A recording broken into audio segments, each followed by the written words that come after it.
respected teachers, dear parents, and my fellow students. Assalamu alaikum and a very good evening to all of you. Today we gather to celebrate Independence Day, a day that fills our hearts with pride and gratitude. As we celebrate our freedom, let us also remember our responsibilities as citizens and how we can contribute to our nation's progress.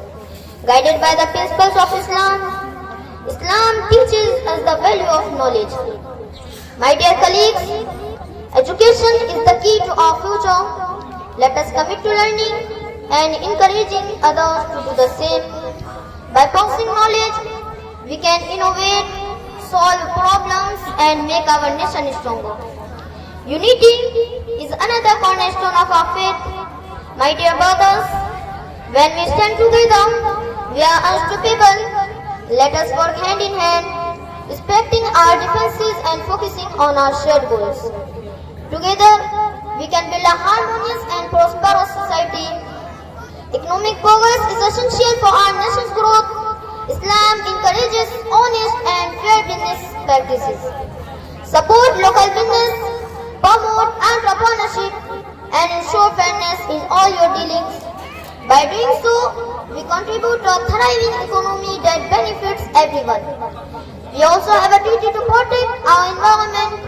Allah has entrusted us with the care of His creation.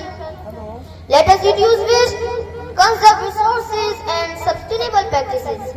Every small action we take to protect the environment makes a big difference. Social justice is a core principle of Islam.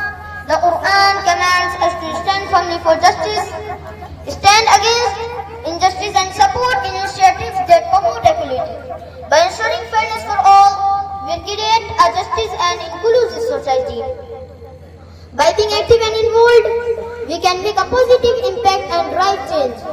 In conclusion, our nation's progress depends on each one of us. Let us be inspired by the teachings of Islam and work together to build a brighter future. Our unity, knowledge, justice and active participation will lead us to greatness. Thank you so much and Assalamu alaikum wa rahmatullah.